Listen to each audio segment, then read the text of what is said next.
Good afternoon. Get my mic a little closer. Thank you. Welcome to the regular meeting of the Forsyth County Board of Commissioners for March the 2nd, 2023. And we're going to begin our meeting today with an invocation from Elder Brad Burton, Church of Jesus Christ of Latter-day Saints, followed by the Pledge of Allegiance led by Commissioner Linville. Thank you for being here.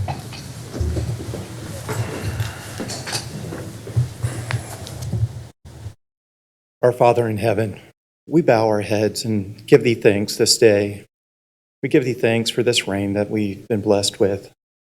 We give thee thanks for the many freedoms and opportunities that we enjoy in our lives. For this day that we have to meet together as leaders of this county and citizens to discuss the matters on the agenda. We give thee thanks for those that serve and work so hard to protect these rights and privileges that we have. We pray, Father, that thy Spirit will be with us this meeting, that there will be a spirit of unity as we discuss the various matters, that the voices and concerns of all affected can be considered as decisions are made.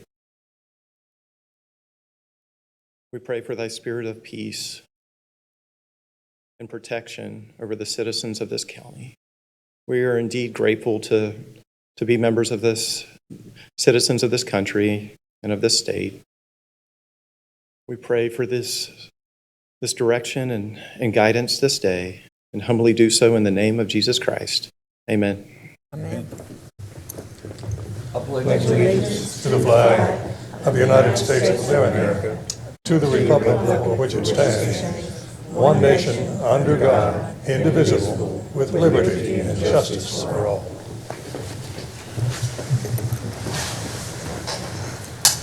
Thank you, Elder Brad Burton, for being with us today.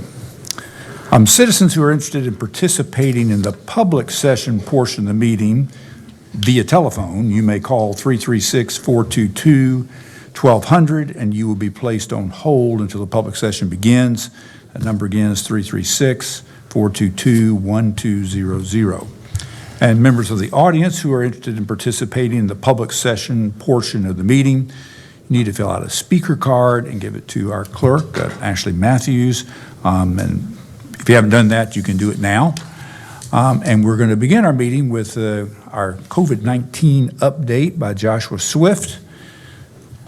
Glad to see you today, Joshua. Good afternoon, Commissioners. I will, you do it?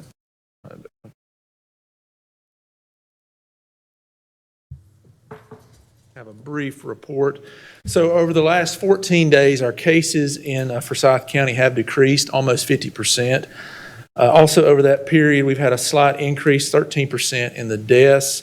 We've had 6 deaths that are COVID related over the last 2 weeks, and we only have 12 Forsyth County residents who are hospitalized in Forsyth County hospitals. Lab confirmed cases, you can see our numbers over the last year. And you can see that for the week of the 19th and 25th, we had 247 cases, and these are only lab confirmed cases.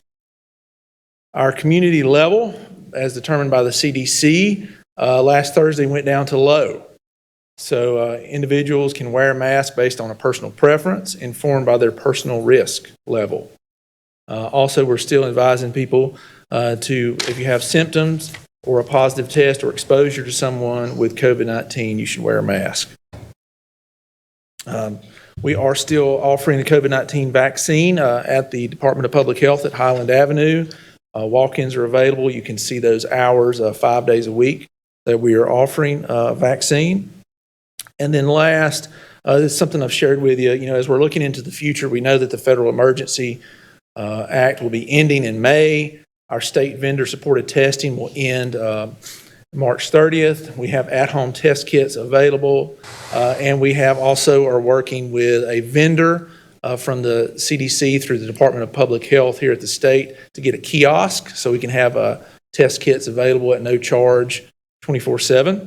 Hope to have that on site this month on the Health and Human Services campus. And then, as I shared before, vaccine will be commercialized, looks like June of 2023. We still don't have any definite as far as what the exact charge will be and how we'll handle that, but we're looking at that as we're planning for our next fiscal year budget. So that concludes my presentation. Be happy to take any questions. Any questions for our health director? Thank you very much for your report. Appreciate the work that you and your staff continue to do. Thank you. Thank you. First item on the agenda is a public hearing to consider the expenditure of county general funds for an economic development project and authorizing execution of an agreement with Tex Tech Engineering Composites, LLC. And Kyle Haney is going to give us a review of that. Thank you. Good afternoon, Commissioners. So this is the item, briefed it under code name, but today with the public hearing, we will reveal the company's name. The item before you is an incentive for Tex Tech Industries. They are a company that's based in Kernersville. They manufacture specialty textile materials serving a variety of industries, aerospace, defense, medical, and many others. They currently have 265 employees across North Carolina, South Carolina, Utah, Maine, as well as offices in Europe as well. They are looking at expanding, and they are considering expanding here in Forsyth County or in Maine. If they choose to expand here, they would acquire or go to a new greenfield site off of 3300 Old Lexington Road and construct a 170,000 square foot new facility. Here's a summary of the investment and job creation that would come with this project if they chose to expand here. $41.7 million total in new capital investment between real property and machinery and equipment, as well as the creation of 59 new full-time jobs with an average wage of over $64,200. And you can see a breakout here of those positions. So a number of operators and those jobs would be created from 2023 through 2026. The item before you, the incentive to entice them to expand here, you can see is our standard 5-year, 50% of the tax base. And I like to mention this is the county's policy. They will create the jobs and pay the taxes before the incentives are paid. And then looking at this over a 10-year period, it's a 5-year incentive. The net taxes generated and kept over the 10-year period is 70% of those taxes. Finally, other incentives that are being considered, the city of Winston-Salem is considering a local incentive as well. North Carolina, the Commerce Department is also considering some grant funds, as well as North Carolina Community College with customized training.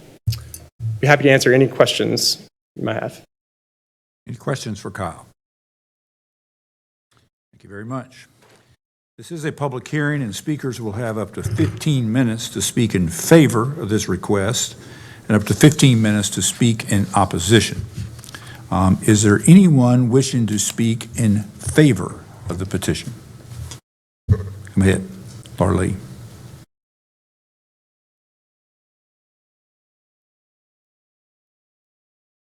Good afternoon, Commissioners. Laura Lee with Greater Winston-Salem, Inc. Thank you so much for your consideration of this project. We're grateful for the company's commitment to our community and growing within Forsyth County, and know that these quality jobs will be really impactful for the industry, but also for our community at large. And we want to thank you so much for the support of the opportunity in particular. And we do have a representative and executive of the company who is here along with their site consultant if you have any questions. Thank you. Any other speakers that would like to say something in favor of this request? All right. Is there anyone wishing to speak in opposition to the petition? Seeing none, I declare the public hearing closed. Do we have a motion? So moved. I have a motion to approve this economic development request for Tex Tech by Vice Chair Wisenhunt. Do we have a second? Second. Second by Commissioner Plyler. Any other discussion? All in favor, please say aye. Aye. Any opposed? Motion carries unanimously. Looking forward to it. Thank you. Hope you come. I realize you have another choice, but I hope this helps you make the right choice. There you go. The second item on the agenda is approval of minutes for the meeting of February 16th, 2023. Move approval. Motion by Commissioner Plyler, Second. second by Vice Chair Wizenhut. Any discussion? All those in favor, please say aye. Aye. Any opposed? Motion carries unanimously. Madam Clerk, do we have any calls or cards for the public session? Mr. Chairman, we do not.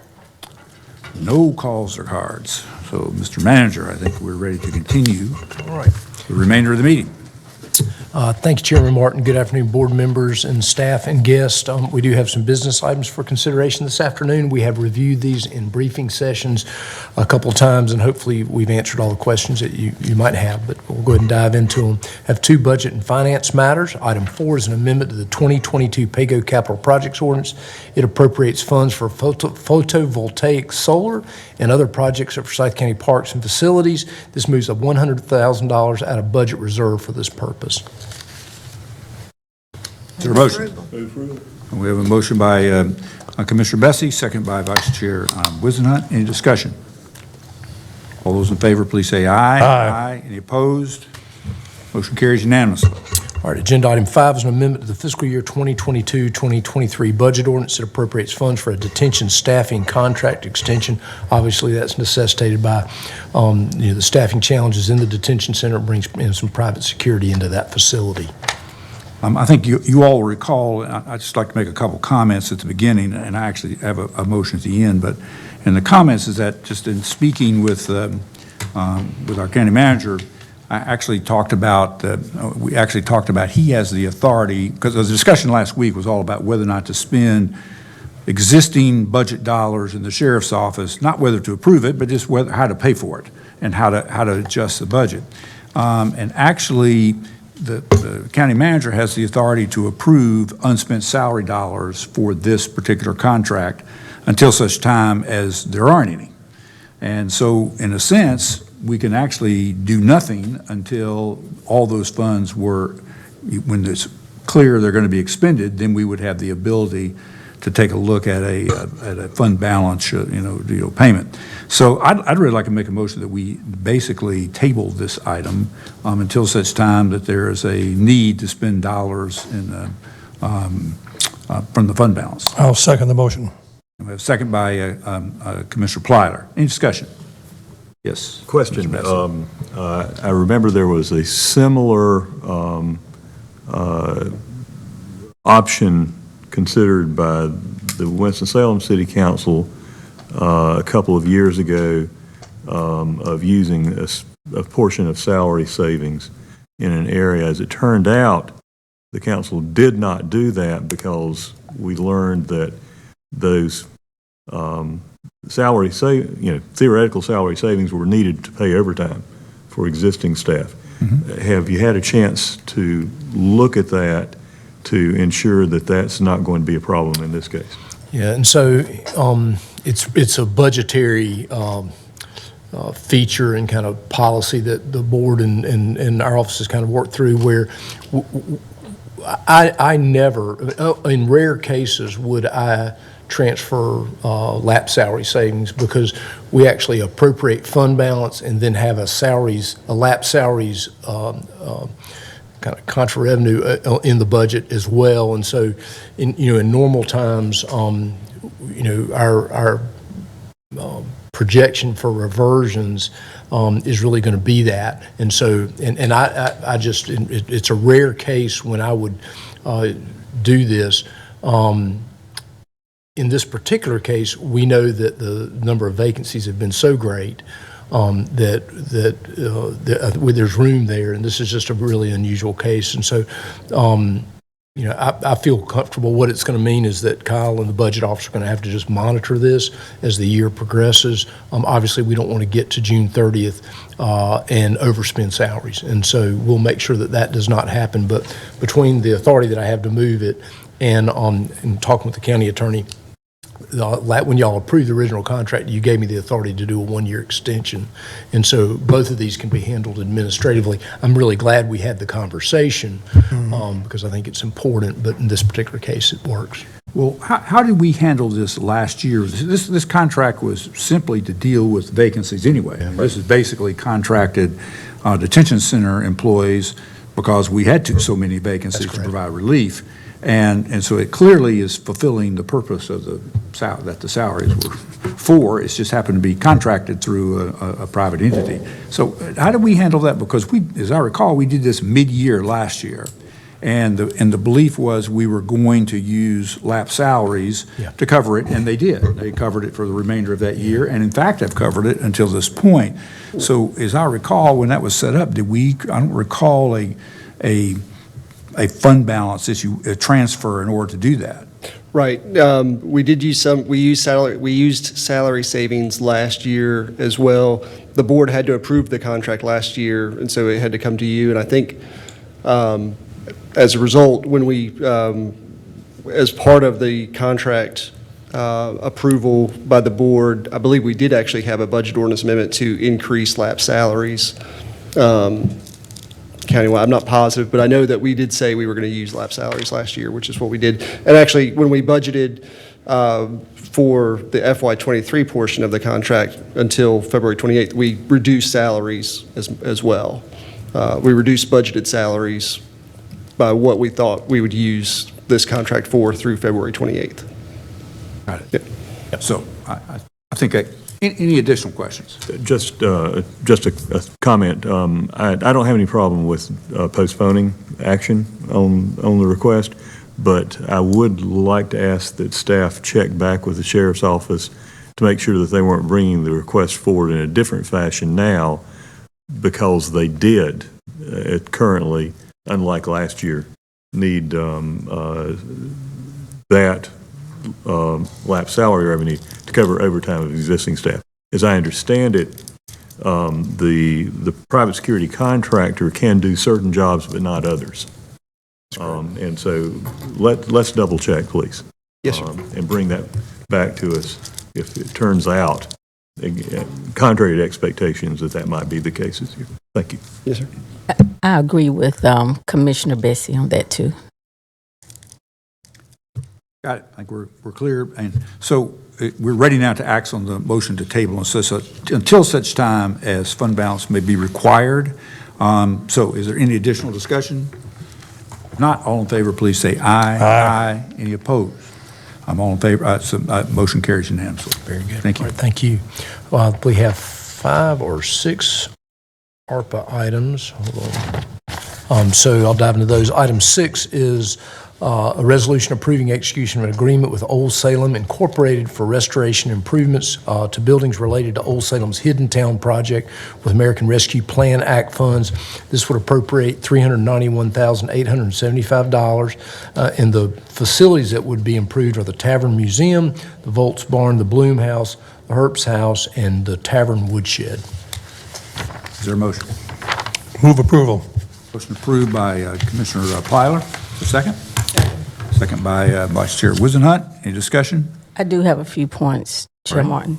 First, I just want to definitely thank the folk from over at Old Salem and Sure Harry for meeting to talk about the questions that I raised around the Hidden Town project and its connection with the Shotgun House project. And I think because the questions were raised, we were able to figure out where the miscommunications were and also where we could absolutely grow cooperatively in order to make Hidden Town a strong product for the citizens of Forsyth County.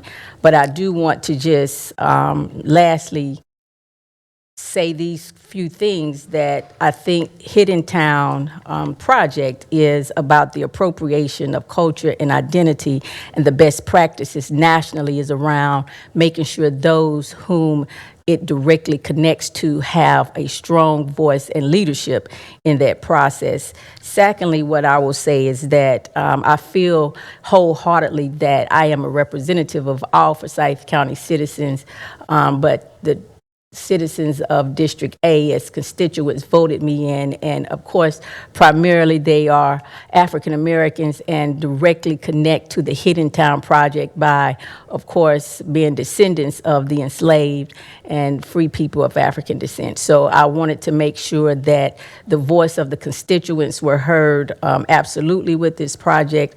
But lastly, and I think most importantly, it gives us an opportunity to leverage community cooperation and collaboration in order to complete the projects. And I would just ask the commissioners and the citizens to know that if you go on to the Hidden Town project that Old Salem Museums host, it specifically indicates that the Hidden Town project supports the Happy Hill Neighborhood Association and their focus on collaborative energy to foster renewal through recognition of history as well as arts of programming and community gardening. Significant efforts led by Triad Cultural Arts seeks to preserve culture and architecture through the Shotgun House project. So right even within the project, it talks about that collaboration.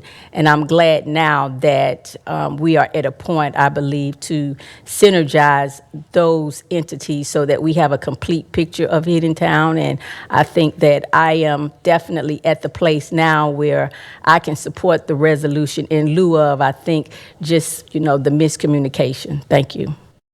Good. Any other discussion? All in favor, please say aye. Aye. Any opposed?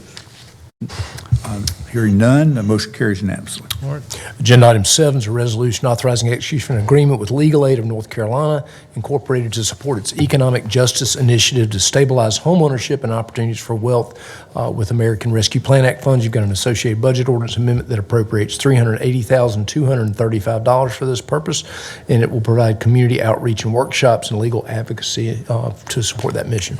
Move approval. Second. Motion approved by Commissioner Plyler, second by Commissioner Bessie and Commissioner McDaniel. Any discussion? Briefly? Please, go ahead. At our previous discussion of this, I asked for more information on the specifics. I got that information and have no problem concurring that this is a good project. Great. Any other discussion?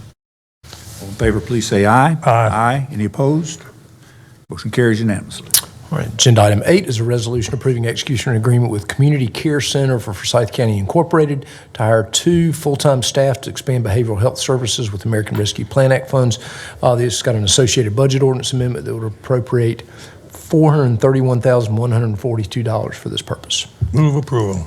Motion approved by Commissioner Plyler, Second. second by Commissioner McDaniel. Any discussion? All in favor, please say aye. Aye. Any opposed? Motion carries unanimously. All right, agenda item 9 is a resolution authorizing execution of an agreement with the Shalom Project Incorporated for the Flourish program to provide mental health counseling with American Rescue Plan Act funds. You've got an associated budget ordinance amendment that appropriates $50,000 for mental health services and additional outreach. Move approval. Approved by Commissioner Plyler, Second?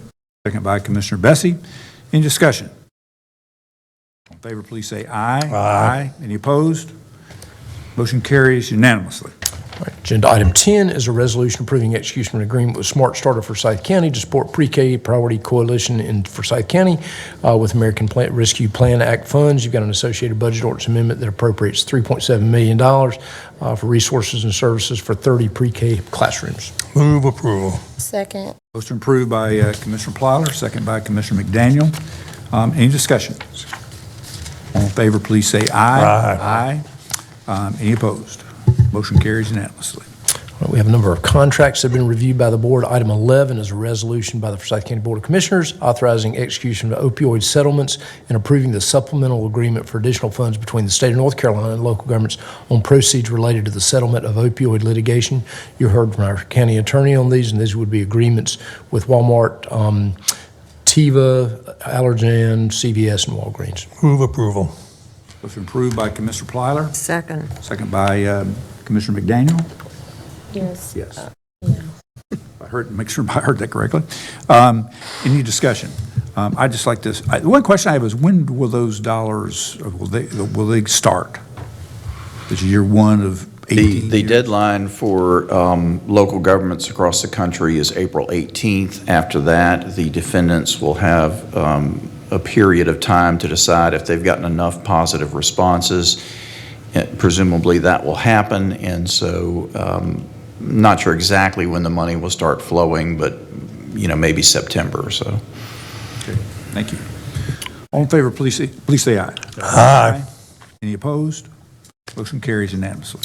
Chairman, if I may interrupt you for a moment, and I apologize for this. I should have recused myself during the vote for Smart Start because I do sit on the board, so we will need to revisit that if you don't mind, please. Mr. Attorney, you think we should just simply repeat the vote or just Yeah, indicate? I think that'd be wise to just do the vote again and note in the minutes Commissioner McDaniel's recusal. Thank you. We'll return to item 10, the Smart Start ARPA grant proposal. And I'll just start from the very beginning. Do we have a motion to approve? Move approval. We have a motion by Commissioner Plyler. I'll be glad to second that. Any discussion? All in favor, please say aye. Aye. Any opposed? Motion carries unanimously. Without my vote, And the minutes will reflect like such. the Thank you. the no vote by Commissioner McDaniel. Very good. All right, we're at Yep. Agenda item item 12. 12. Is a resolution authorizing the purchase of contraceptive devices and pharmaceuticals with Title 10 family planning services funding under Medicaid 340B pricing in the amount of $129,612. Move approval. Motion approved by Commissioner Plyler, Second. second by Commissioner McDaniel. Any discussion? All those in favor, please say aye. Aye. Any opposed? Motion carries unanimously. Agenda item 13 is a resolution awarding and authorizing execution of an agreement with Wake Forest University Baptist Medical Center to provide wellness services. This is basically part of our internal service fund for health services and part of our self-funded insurance plan. It's a 3-year agreement not to exceed $2,384,133. Move approval. Motion approved by Vice Chair Wizenhunt. Is there a second? Second. Second by Commissioner McDaniel. Any discussion? Can I ask a question? Yes. In this particular item, did the low bid go to Atrium instead of Novant? So, it was a services contract, and the bid from Atrium was a little bit higher, but as staff ranked it, it was about $50,000 over 3 years, I believe. And that's my question. Why would we award a contract with the taxpayers' money to pay an additional $50,000 when Novant was the low bidder? At the staff level, staff believed that it was just it was a better response, and we've had experience with both Novant and Atrium, and as we compared our experience, we believed it was appropriate action. I'd like to ask the attorney a question. I serve on the Novant board, and I favor giving that contract to Novant. Should I recuse myself? Yes, you should if you serve on their Okay, board. consider it done. All righty. With that said, with Commissioner Plyler recusing himself, we have a motion and a second. Is there any additional discussion? Mr. Chairman? Well, I don't think he can first. Well, one at a time. Commissioner Bessie. Just a quick note. It's my understanding from discussion with staff that part of the difference is that it's anticipated that Atrium would provide more staff for the service than Novant had anticipated providing. That is correct, Commissioner Bessie. So in part, I gather that the staff evaluation that it was a better bid dealt with effectiveness of service provision. That is correct. All right, thank you. Yeah, and I think just in general, we've used this as some learning opportunities around how we bid and what process we go through to bid services, because we received a number of applications and they varied. This was not buying a standard product across all these jurisdictions, and so it really was about which one is the most value in it, and so in the future we will. We're working with purchasing, and we're going to use a a mechanism that's actually, the general statutes don't require that we competitively bid services at all. We believe that we should, because you've got to know what that marketplace looks like, but those really should be bid informally and not really subject to the. I hear what you're saying. My concern is if we announce to the general public whom we serve that this is a bid process and someone puts a low bid in, then we go back and look at how they're going to carry it out. If Novant knew that was an open, in my opinion, an open question, they could add two or three Commissioner, people. Commissioner, if you've recused yourself, you shouldn't be I'm discussing sorry, this. I apologize. I take back everything, Mr. Manager. I got it. I think we all sort of understand the issues. What Commissioner Plotter's talking about is really a matter of probably how the proposal itself was structured, the request for proposals. And the very fact that, I realize you could talk about, yes, we want to have individual coaching, sessions for our employees, for X number, then we've had this many signed up in the past, and I'm assuming that our request for proposals included a description that basically described the services that we desired. Then it does strike me as a little odd that Novant would bid where they were not able to provide the wellness coaching, for example, for employees with fewer staff. I mean, that's kind of it probably has to do with a ratio of employees to coach, for example, which is which all gets into how many hours the people work. And so, for example, if both agree they're going to do it, and one's going to have people will see 25 people and one's going to see 50, there are going to be differences in cost, but they're still going to get their coaching. I guess there's a lot of issues in that, I think. I called the question, Mr. Chairman. Good. Thank you. All in favor, please say aye. Aye. All opposed? No. Motion carries 5-1. There you go. All right. Agenda item 14 is resolution awarding a contract to Dreambuilt Incorporated for construction of the Fleet Addition project. This is a contract not to exceed $939,700, and it's really going to support the co-location of the fleet there at the Linville Center with the Winston-Salem Forsyth County Board of Education. So there's some real benefits to this project. Move approval. We have a motion by Commissioner Plyler. Second. We have a second by Commissioner Linville. Any discussion? All in favor, please say aye. Aye. Any opposed? Motion carries unanimously. Agenda item 15 has several parts to it. Item A, or Part A, is a resolution authorizing execution of an amendment to the contract between Forsyth County and Davie Construction Company for the public safety upfit project. Item B is the associated amendment to the 2022 PAYGO Capital Projects Ordinance that transfers funds from inflation contingency for the public safety center upfit project. And then you've got the amendment to the 2020 PAYGO Capital Projects Ordinance to accept a transfer to facilitate the projects in an amount of not to exceed $1,489,057. And it is for the third floor upfit project, which will move the sheriff's offices to the third floor of that building, which is currently an unfinished space. That's going to facilitate the co-location of the City of Winston-Salem's 911 center beside our current 911 center, and then a little bit of an expansion there, and then our joint emergency management will basically get a little bit more space up out of this. And so it's a good collaborative project with the City of Winston-Salem, kind of all the way Move around. approval. Motion approved by Commissioner Plyler. We have a second. Second by Commissioner McDaniel. Any discussion? All in favor, please say aye. Aye. Any opposed? Motion carries unanimously. All right, item 16 is a resolution selecting a landscape architecture firm and authorizing the execution of a contract to provide landscape architecture services for the Horizons Park Multimodal Nature Trail project. It's an amount not to exceed $76,500. Jordan Consultants was the recommended vendor. Move approval. Second. Motion approved by Commissioner Plyler, second by Commissioner Bessie. Any discussion? All in favor, please say aye. Aye. Any opposed?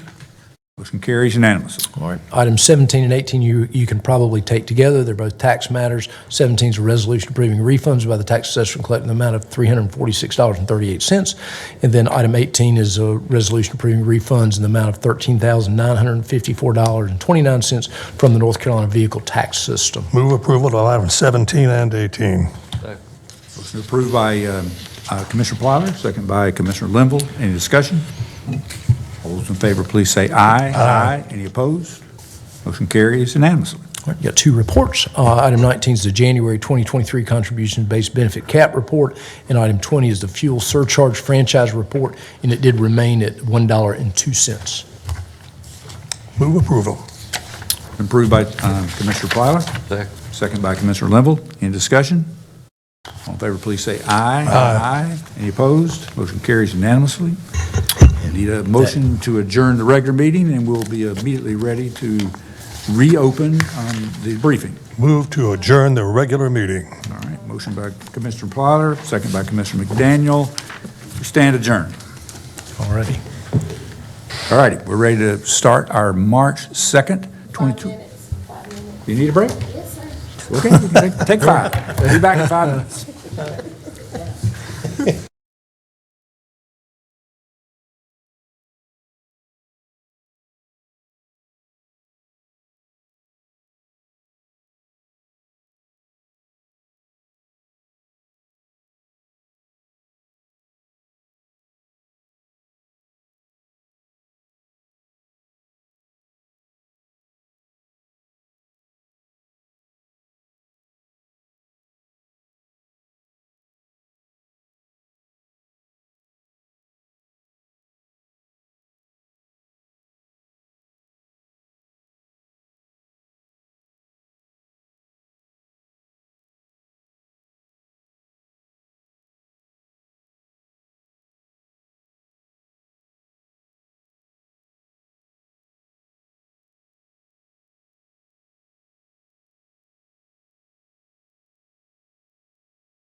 Within 5 minutes, I think we did pretty good. All righty. We will call the March 2nd, 2023 briefing to order. And this is actually the briefing for the Thursday, March 16th, 2023 meeting, 2 weeks away. We do have one discussion item, which I assume we'll do at the end, which is a recap of our winter work session by our county manager. And now, just to give us a quick overview of each of the items, and I think we actually have the first one, we will be hearing a presentation because we agreed we would hear all plan and zoning presentations for the public hearing issue coming up. So I'll turn it over to you, County Manager. All right, sure. Yeah, as is our practice, anything requiring a public hearing, we're going to go ahead and brief fully. So, and this is a planning matter that does, so I'll turn it over to Chris Murphy. Thank you, Mr. Manager. Thank you, Mr. Chairman, Vice Chair, members of the County Commissioners. We did, this is UDO CC 17, which we briefly talked about whenever I gave my quarterly update back in early to mid-February. UDO CC 17 is a request that was in response to the Winston Weaver fire, aimed at achieving greater land use protections for potentially harmful industrial uses. The proposed regulations before you follow extensive research and discussions with both the Public Works Committee of the City of Winston-Salem, which was the Winston Weaver Task Force, and with the Planning Board. Just a little bit of background and history. The Winston Weaver plant fire was in early 2022, actually January 31st of 2022. It led staff to assess the city's current land use regulations for such facilities. Staff researched how North Carolina peer communities address fertilizer plants through zoning restrictions and other requirements. There are the peer communities that we looked at: Cumberland, Durham, Guilford, Mecklenburg, and Wake counties, along with the cities of Charlotte, Durham, Fayetteville, Greensboro, and Raleigh, which are the largest cities in those respective counties. Fertilizer plants, generally speaking, are only allowed in the community's heaviest industrial zoning district. It's classified as some form of chemical or high-impact hazardous manufacturing. Additional use restrictions of note that we found looking at our peer communities deal with special use permit or special use district zoning approval, enhanced setbacks from residential districts or from property lines, perimeter security walls and fences, hazardous materials management plans, and water supply watershed restrictions. These are, again, I'm not going to go over this table in detail, and I did note whenever I was preparing for this that the staff report that came over had what we compared to our city peers, but not our county peers. But this information I will send over separate. This is the chart looking at the how we compare to our respective counties. But as you can see, it's kind of a mixed bag, but a lot of them do have regulations similar to either what we already have or what we are proposing that would put us kind of within the realm of what our peer communities are doing. Current UDO regulations: fertilizer plants are currently classified as chemical manufacturing based on the North American Industrial Classification System, or NAICS. Chemical and battery manufacturing are 2 of 13 uses classified as manufacturing C, and manufacturing C is only allowed in the most intensive zoning district for industrial, which is the general industrial district. Any use involving manufacture of hazardous materials within 1 mile of Salem Lake is subject to the watershed protection regulations and is prohibited. The proposed use restrictions and use specific standards that we are proposing with this text amendment. Proposed regulations would apply only to the following subset of manufacturing C, which would be chemical manufacturing uses that may involve ammonium nitrate, such as pesticides, fertilizer, and agricultural chemical manufacturing, and explosives and pyrotechnics manufacturing. Those are specifically from the NAICS manual, and as well as battery manufacturing uses that may involve lithium, which are primary battery manufacturing and storage battery manufacturing. Some other site-specific standards would only apply to new manufacturing uses in the aforementioned chemical and battery manufacturing categories permitted after the effective date of this ordinance. Permitted only in the GI district through special use district zoning. Again, would require the filing of a hazardous materials management plan that would be submitted as part of the issuance of a building permit. None of these uses would be allowed in designated public surface water supply watersheds, such as Salem Lake. A 25-acre minimum site size would be required, and there would be minimum setbacks from the property line for all operations of 400 feet, but you could have parking as close as 100 feet to the property line. A minimum 6-foot-high security fence or wall would be required to surround these facilities around the exterior property lines. And landscaping, there would be standard landscaping provisions that would apply to all sites, but then all street yard landscaping areas would be located outside of the security fence or wall to not make it appear to be a fortress, kind of soften that edge. A little bit behind the process, the planning board did spend several meetings vetting the research and draft recommendations that staff brought to them. We did keep Greater Winston-Salem, Inc. In the loop as we were reviewing these recommendations and as we actually developed the actual ordinance, and there were no concerns that were raised. The adopted version and the proposed version that's before you today are not out of line with the regulations of our peer communities. A public hearing was held by the Planning Board on October 13th, 2022. There were no speakers in either opposition or in support. Following the public hearing, the Planning Board did vote 6-2 to recommend approval, and as was asked last time, the two that voted against it, one voted against it because they thought the regulations went too far, and one voted against it because they thought the regulations didn't go far enough. So following that, this was adopted by the City Council on December 5th, 2022. And with that, I'll be glad to answer any questions. I do have some other slides off the end if there are some questions that come up that I may have anticipated needing to answer, but I'm not sure that I've anticipated every question. Mr. Bessie. Thank you, Mr. Chairman. I know that we discussed the extension of what was originally aimed at a specific type of fertilizer manufacturing to include batteries. As I recall our conversation during the planning session, it appeared that the actual language of the amendment did not limit the battery manufacturing uses that would be affected to those involving lithium. Is that correct, or does the language specifically require that it be battery manufacturing involving lithium? I never want to. It is not limited. I was going to say, I never want to answer a question without looking at it, but I'm 99% sure that it is not limited to just lithium. It would be all primary or storage battery manufacturing. Right.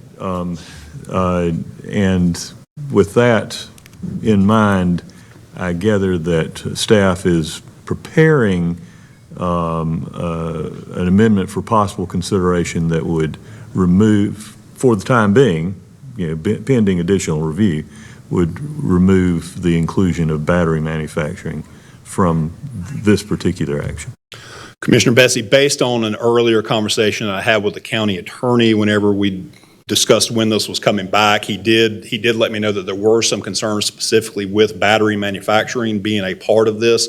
I've already asked Steve Smotherman on our staff, who's our kind of industrial guru, to go back and revise this language to remove that section to give you an option. So if that is something that the board would like to see, we can bring that for the briefing next week, and I'll get that information over to the county clerk. Thank you. Mr. Chair. I definitely would like to see that amendment. I feel it's, I think it's an economic development consideration, and I agree with Commissioner Bessie that at least we should have an amendment offered, and I would appreciate you doing that. And again, I think from a staff perspective, whenever when we initially drafted the regulations initially, we were very broad, and then we narrowed them down as we had discussions, and we ended up on these two because of the potential battery manufacturing, especially dealing with lithium as far as explosions, but also just the fact that there are a lot of hazardous chemicals, materials, contamination, and things associated with battery manufacturing. But from a staff perspective, if we had to choose, we would prefer that an ordinance get adopted specifically addressing the fertilizer manufacturing, and we would, again, we would be fine if that is what eventually got adopted. And I thought that was the purpose of this UDO, was to fertilize. Thank You you. are correct. Other questions for Chris? Chairman, I do. So it looks like this was adopted by the city council on December the 5th, right? So I can only assume that it was a unanimous decision, a vote? Yes. Okay. I'm 99% sure. I will verify before the next briefing, but I don't remember any dissension amongst the city council.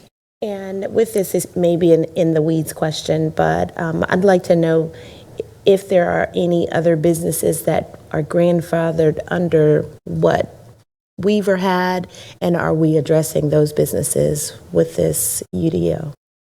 I can answer that question. There are no other fertilizer manufacturers. Not even the fertilizer. I'm saying, are there any other businesses with potential risk or issues that we might need to look into in terms of the city? Like I said, it was an in the weeds question. I will answer that question one way, and again, we can always do research. As far as, part of the problem with the Winston Weaver in and of itself was the fact that it was built in 1939. Sure. And of course, it was built under the building code at the time, the fire code at the time. There were no regulations. As I mentioned it actually wasn't even an incorporated Winston-Salem. It was in Forsyth County, and it was constructed at a time where there weren't even any zoning regulations, and the counties didn't even have authority to have zoning regulations. Wow. So whenever you look at kind of the circumstances with Winston Weaver, it was kind of a perfect storm related to, and thank God nothing, that it was contained. But given those set of circumstances, it was particularly egregious. What I would say is, we actually asked that question of our city fire personnel because it was planning and zoning staff, which included the planning side of the house, the inspection side of the house, and city fire whenever we were reviewing regulations related to Winston Weaver and the drafting of these regulations, and whether or not there were other time bombs sitting out there. Right. The thought process was there aren't any out there as severe as this, but again, whenever you look at how things are constructed over time, there very well may be some out there that don't have the life safety things in place, right, but they're not necessarily this severe, correct? Yeah, and that's the premise of my question is we're working on this, but we need to be working on additional things down the line. And I wanted to make sure that this is addressing that in the future. And one of the things, and again, not to belabor the point drastically, but, a lot of the research that we did went back and looked at the West Texas fire in the late 2000s. And not just fire, explosion at a fertilizer plant. And, the conclusions that came out of that report was that there needed to be federal guidelines and changes made at the federal level that dealt with fertilizer manufacturing and other types of explosive manufacturing that had explosive type materials in them. Of course, it looked good in a report, but nothing was ever done. And similarly, from a fire and building code perspective, we are somewhat tied to when the structure was built as far as what can be required. And if they do an addition, we can require that addition to meet today's standards, but we can't go back and retrofit existing businesses. So the only tool we have in the toolbox is zoning regulations at this point, unless there would be something done at the state or federal level. So again, we can go back and see if there is anything else, and perhaps I can bring that forward at my next quarterly update if there is anything else that potentially could be out there. But we tried to cast a fairly broad net when we did this, which is, again, how we end up with battery manufacturing in there. It was our thought process that there weren't any other manufacturing outfits that probably needed to fall under this net. Well, that was helpful. Thank you, Chairman. Okay. Any other questions for Chris? Thank you. Thank you. Chris. All right. So the remainder of the agenda is pretty straightforward. I always can get myself in trouble saying that we've got a fairly simple agenda ahead, but a lot of just sort of routine business items. We've got 3 budget and finance items that are part of this. You've got an amendment to the 2022 PAYGO Capital Projects Ordinance. Essentially, that appropriates out of that $250,000 for an ambulance that was part of that action when you took it last year. You got an amendment to the fiscal year 2023 budget to appropriate revenue from the Juvenile Crime Prevention Council grantees to reimburse unspent funds. You know, that's always a challenge to try to make sure that all those agencies spend every single dime that flows through that. I will say that when you see that next week, those they're pretty small dollar amounts, and so we'll keep working on that. But you'll see that on next Thursday. Item 5, you got an amendment to the 23 budget ordinance to increase revenues and appropriations for the health department. That's an additional $40,504 that's flowing through the state for those purposes. You've got 1 grant item with the Appalachian Health District Health Department that would appropriate $29,555 as part of that grant amount.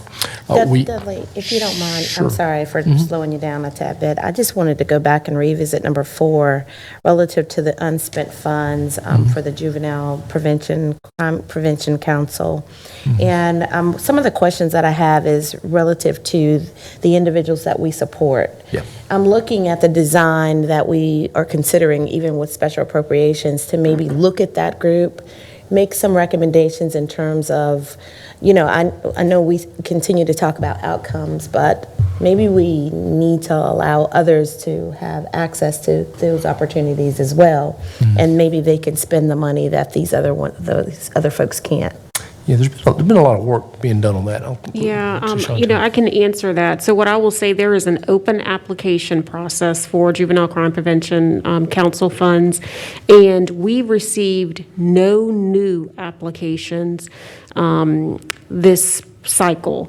And so all of the agencies that are going to be recommended for next budget year will end up being the same agencies. But we have advertised it we have a really broad range, especially when we were doing Cure Violence. Like, we have a massive distribution list, lots of grassroots organizations and various, and we did not receive new applications. But we have decrease the amount of funding for several organizations based on measures, outcomes, and those types of things. So it is high on our radar. We are definitely tracking measures and outcomes. Certainly, I would encourage any of you to join the JCPC meetings, because it's very passionate conversations that occur between the council and those that we are funding, because we do want to maximize the resources. But for these, a lot of them have to do with, some of the items that we are required to fund, like a temporary shelter for individuals that are in the Department of Juvenile Justice. There weren't as many that needed it, and so kind of at the very last minute, when they're estimating how much of the funds they're going to need to provide the emergency shelter, they didn't need quite as much. And so they're going to be returning, like $300 some because of that.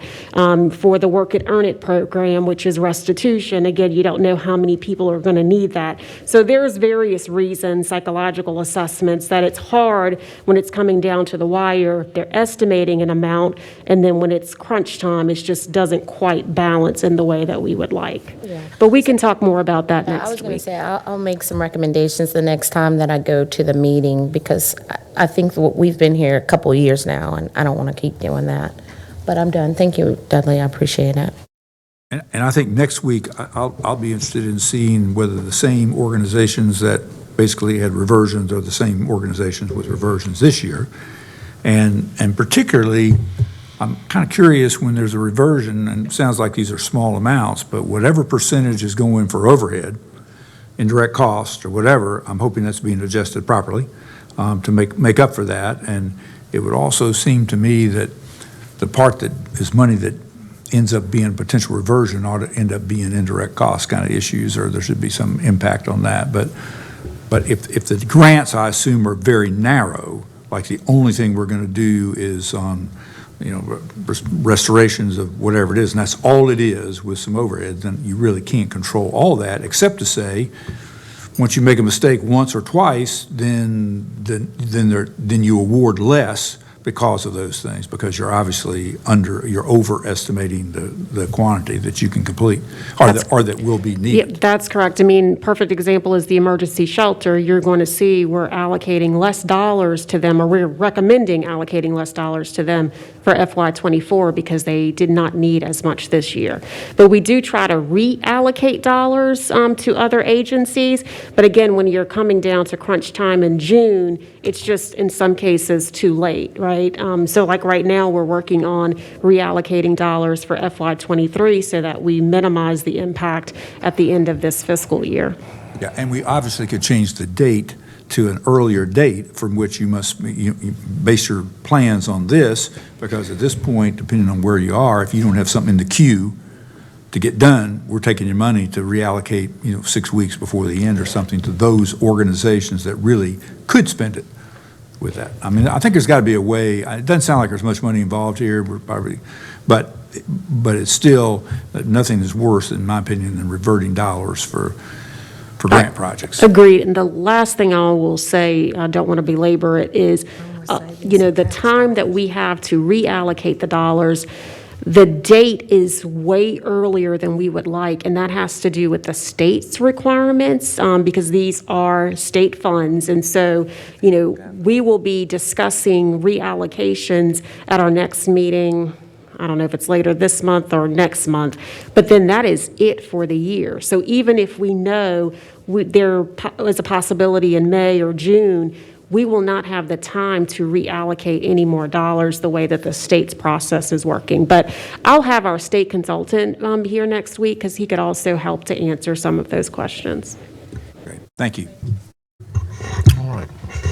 Very good. I think we're back to ARPAs. Yep, back to ARPA. We got 2 ARPA matters. We're narrowing down on most of these agreements. I'll ask Aisha next week to talk about what's still out there in front of you. But you got 2 matters. Item 7 is a resolution approving the execution of agreement with Moji Coffee for some work that they are doing, and then with the Salvation Army for emergency financial assistance to disproportionately impacted residents. So Aisha will review both of those. We have 3 contracts that will be discussed next week. You've got a resolution authorizing an amendment to the Behavioral Health Crisis Services Revenue Agreement. Just a reminder, that's that significant state appropriation that we got 2 years ago, $12.5 million as part of a $25 million appropriation that was split between us and Mecklenburg County. And essentially, there's some budget revisions that we'll be making to that. You've got the purchase of cellular services and equipment from Verizon Wireless using state contract pricing for the health department. And then the last contract matter is a resolution authorizing a contract between Forsyth County and EPR Systems for something called Fireworks Record Management Software. And that is actually, the board created the overlay district for the volunteer fire departments. And we've been looking at, are there appropriate things to pay out of that overlay district that really shouldn't be paid out of the volunteer fire department's budgets? And for years, the volunteer fire departments, different departments would buy kind of different services through fireworks, but that's their reporting system, and there really is some benefit for us to be the contracting agent for that for all those volunteer fire departments. Makes a ton of sense. And you'll hear from the fire guys. They're back there now, but they'll talk about that next Thursday. You've got some refunds that are out there. And then you've also got reports. Well, in item 14 is the thing that everybody looks forward to, where you pass a resolution acknowledging receipt of the tax collector's report and the total amount of unpaid 2022 taxes that are liens on real property, and ordering the tax collector to advertise that so that the world can know and see all of that. And so that will John will talk a little bit about that. And then you've got some reports, and you'll notice the property tax the state property tax commissions actually acted on some of the appeals we had from some of the large big box stores, and so he can talk a little bit about the impact there. And I think our attorney's office and the tax office together have worked really hard to try to keep those values where they need to be, and really argued that with the Property Tax Commission. So, like I say, pretty straightforward agenda for the regular meeting there on March 16th, Mr. Chairman. So, unless there's any questions about the agenda, I can just kind of wrap up with the winter work session takeaways. Okay, all right. Chantel, do you mind dropping that one-page kind of summary on the Elmo, and then we'll kind of jump through that a little bit. You've got a copy in front of you. I thought that we've done a lot of winter work sessions over the years, and I thought the session that we had the other Thursday was really was a good conversation. We talked around kind of three main areas: economic development, emergency services, and finance budget, and sort of the HR, the administrative components. And so what you've got in front of you is what staff heard in those discussions as kind of marching orders for us to work on. And so under economic development, what we heard is there really was consensus on the need to identify future employment centers in Forsyth County, and the need to balance growth and conservation and community character, kind of the whole smart growth thing. And so what we heard was staff is directed to identify potential employment centers, maximizing and optimizing land use, transportation, utilities, and other factors, including sort of demand side considerations in that. And so that team of presenters actually is working on that, and hope to get you something fairly soon around those areas. Any questions on the economic development front? Mr. Chairman? Sure. Just a comment. We were discussing industrial parks and what was available and the size categories. Tanglewood Industrial Park was referenced, and the question I think I probably raised the question about whether they did have actual rail access to an active track. As it turned out, the answer is yes, that there is a trestle going across the Yadkin that would drop down, and you could ultimately connect to either Salisbury. You could go all the way to Charlotte on a track there. So that's noteworthy, and that it appears to me that would be. We had later a discussion about the rail corridors, that would be the route that they were thinking of when when the NC DOT included a Winston-Salem to Charlotte corridor as a possible passenger rail extension. So that's cool. That'd be going right through off of Tanglewood, right by the business park, right to Charlotte. But I thought that was interesting as a sort of a short-term follow-up to the discussion.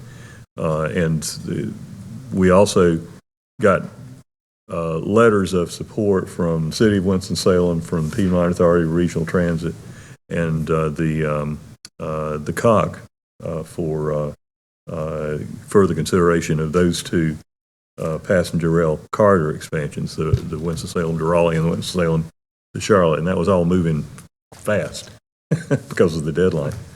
It is. I mean, that's good. I think the country has an opportunity to have $66 billion to be spent on rail expansion for passenger service. So that's a pretty big issue. Absolutely. Sure. Any other comments on the economic development item? All right, so we will get busy on that and get that back to you. In the emergency services arena, really what we heard from the board was keep providing data around this, and a lot of this will inform us as we go into the FY24 budget. But what we heard is gather unit hour utilization from available counties, really to try to put a context around where we are, and then also, obviously, if you compare unit hour utilization and vacancies, point in time vacancies for other counties, I think that that's relevant. And then, acknowledging there is, shifts make that different. So if a 12-hour shift has some expectations around it that 24-hour shifts don't, and around unit hour utilization. So we'll work on that. Review the cost. We talked a little bit about standby events and the way those impact our emergency services. And so we said review the cost. What we heard is review the cost of standby events to determine in part which events for which to provide standby coverage, and reevaluate as staffing improves. Obviously, if staffing, we get unit hour utilization, there's more opportunities for work and standby things. Those are actually morale builders because our employees like going to those kinds of events. And so at this point, we can adjust unit hour utilization, also recoup some of our costs through the event side. We heard from board members around more community outreach to assist citizens with determining when it is appropriate to dial 911. Now that we've got a communications arm of county government, we actually had a conversation this morning about where to get that embedded and how to do that. And so we are off and running on that. I want to report on the top 10 EMS call types, both countywide and within those hot spots that Carr had identified in that presentation. And additional detail on call response locations. That one we wrote down. I don't remember exactly what that was. If you remember, I was thinking it was sort of the same way of saying the thing above it, the report on the top 10 EMS call types. But if we need to be more focused on that, let me know. The last two, identify the community health disparities and correlate on those impacts on call data.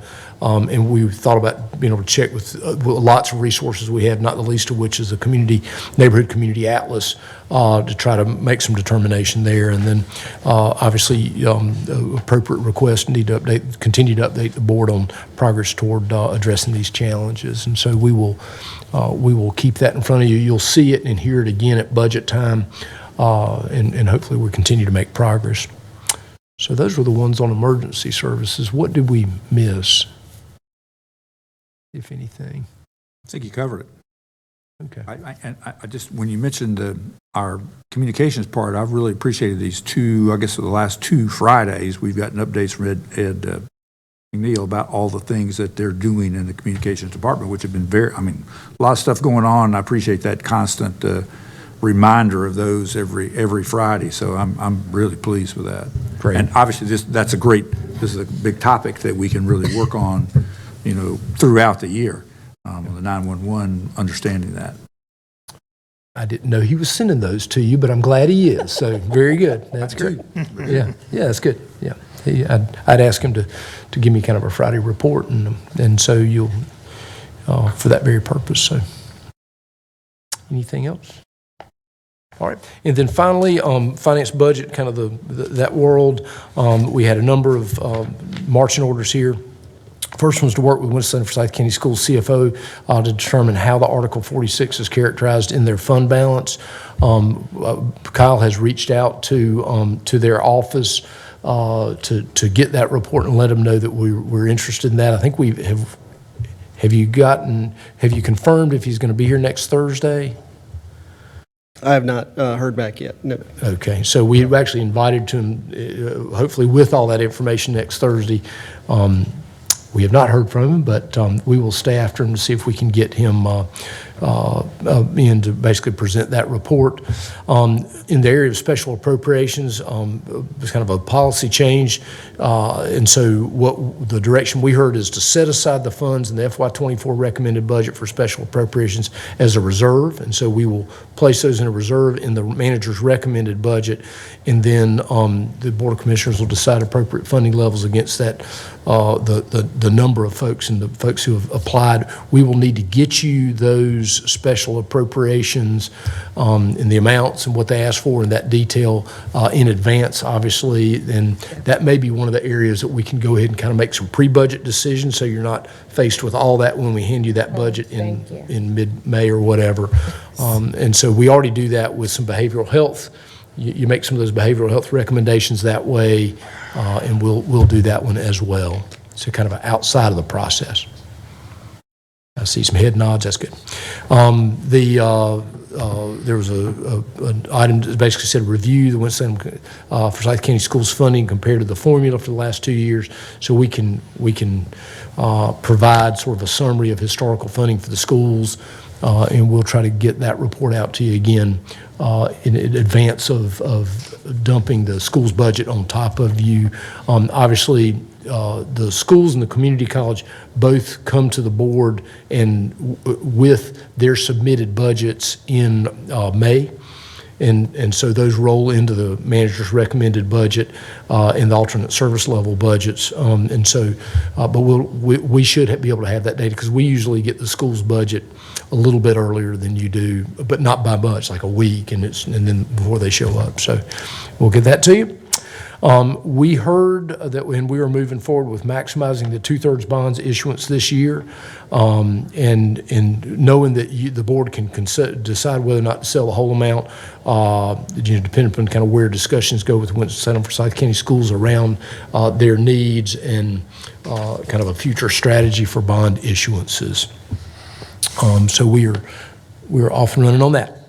In terms of the discussion from HR, we heard further evaluate exit interview data by departments and try to identify other trends and kind of track year over year.